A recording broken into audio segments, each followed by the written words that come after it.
Bonjour à tous, ravi de vous retrouver pour ce Morning Echo du vendredi 28 juin 2019. La photo du jour, c'est le départ de John Ive, le designer des fameux iPhone et autres appareils d'Apple, qui quitte donc le groupe de la firme à la pomme pour fonder une entreprise dont le principal client sera Apple. Voilà, c'est une façon de pouvoir devenir indépendant tout en restant lié donc à la première entreprise du monde.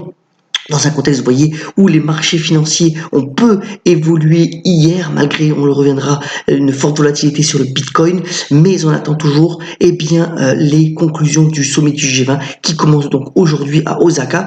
Et si l'on regarde un petit peu le contexte actuel, on voit que sur le Dow Jones et les marchés américains, on est pratiquement proche des records historiques, même si vous voyez, c'est sur le graphique de gauche, le domaine des transports, avec notamment Boeing, n'a pas suivi la tendance haussière de ce mois de juin.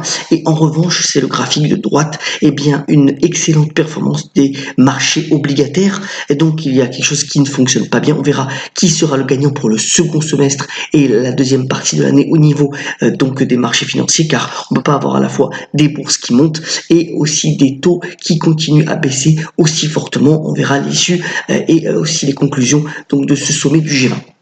Dans un contexte aussi, là c'est plutôt une bonne nouvelle, où hier soir, la Banque centrale américaine a déclaré que les 18 grandes banques américaines où les filiales ont réussi les stress tests, et ça c'est plutôt une bonne nouvelle, ça veut dire que ces banques peuvent encaisser un choc économique majeur. Vous voyez ici, à gauche, on a la courbe notamment de une des plus grandes banques, donc JP Morgan, et surtout ça va permettre à ces banques américaines de pouvoir donner à leurs actionnaires des dividendes ou des rachats d'actions plus significatifs que ce qui était attendu. Donc voilà, une bonne nouvelle quand même pour l'économie américaine au niveau de son secteur financier qui a véritablement tourné la page de la crise de 2008. Autre nouvelle, puisqu'on est dans l'actionnariat, c'est une étude sortie dans le quotidien Les Échos, démontrant que finalement l'actionnariat salarié progresse significativement donc en France. Alors c'est pratiquement aujourd'hui une entreprise sur deux qui est concernée. Bien entendu, l'idée c'est qu'il y a un cadre réglementaire plus favorable pour pouvoir le faire. Et puis de nombreuses entreprises, notamment L'Oréal qui n'en faisait pas avant, proposent maintenant un plan annuel de distribution d'actions. C'est un facteur de motivation et c'est quand même aussi une bonne nouvelle pour la fidélité des salariés au sein notamment des grandes entreprises. Donc voilà, on revient sur le Bitcoin. Vous voyez qu'hier on a eu quand même une très forte volatilité puisque la crypto-monnaie avait atteint pratiquement le seuil des 14 000 dollars avant-hier soir, et puis on est revenu sur 11 000 dollars. Alors c'est pas tout à fait explicable, même si on l'avait relayé dans cette chronique, de nombreux fonds spéculatifs parient sur une nouvelle baisse du Bitcoin dans les semaines à venir. On verra bien l'impact là aussi du G20 dès le début de la semaine prochaine. Venons-en en bref. Alors d'abord, le marché veut croire à une amélioration pour H&M. Vous savez que H&M, vous voyez, la courbe quand même a beaucoup baissé depuis, le prix de l'action a beaucoup baissé depuis 5 ans, notamment dû au fait que H&M a beaucoup investi dans l'ouverture de nouveaux magasins et aussi sur Internet. C'est un problème de stock et d'inventaire qui concernait essentiellement donc le géant suédois de l'habillement. L'action a repris 13% hier soir parce que les ventes du mois de juin ont été meilleures qu'attendues, et surtout il apparaît que H&M maîtrise mieux ses stocks, même s'il est encore loin des standards notamment proposés par Inditex et Zara sur ce critère notamment. On a eu aussi après la clôture hier soir et les résultats de Nike. C'est la première fois donc que l'équipementier américain sportif fait un chiffre d'affaires de plus de 10 milliards de dollars sur un trimestre. C'est assez considérable. Alors Nike a raté le consensus sur le bénéfice net, mais cela reste quand même très satisfaisant, et surtout le groupe ne voit pas véritablement l'impact de la guerre commerciale ou des tensions commerciales actuelles entre les États-Unis et la Chine, et se dit prêt à ajuster son profil de production si tant est qu'il y avait plus de difficultés entre les États-Unis et la Chine dans les mois à venir. Donc voilà, plutôt un optimisme pour la firme Just Do It.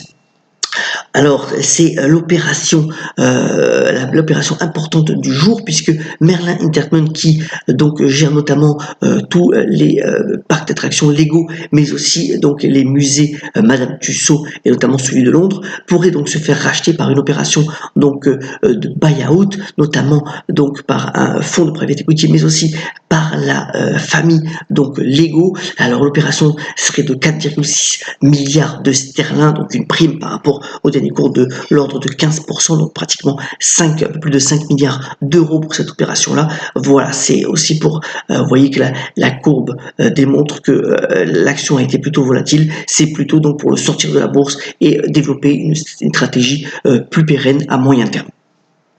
Alors, très important sur le domaine des startups, donc en France, la station F, sponsorisée notamment par Xavier Niel, le patron de Free, eh bien fête ses 2 ans. Alors, il faut savoir qu'il y a en ce moment 700 entrepreneurs dans cette station d'incubateur. Vous voyez, sur le graphique de gauche, eh bien de nombreux sous-secteurs technologiques qui y sont représentés. Jusqu'à maintenant, c'est plus de 300 millions d'euros qui ont été levés grâce à cette station. Et puis, donc 600 logements vont être mise en place pour pouvoir aider donc les nouveaux entrepreneurs à développer bien de nouveaux concepts dont on souhaite encore beaucoup de succès. Et d'ailleurs, dans le quotidien Les Échos, Xavier Niel appelle de ses voeux pour qu'une décacorde, c'est-à-dire une entreprise valant 10 milliards d'euros, puisse émerger, notamment de cette station F. Alors tout le monde attend aujourd'hui, bien entendu, ce quart de finale pour la Coupe du Monde féminine entre les États-Unis et la France. Les jeux sont ouverts après la qualification très facile finalement de l'Angleterre hier face à la Norvège.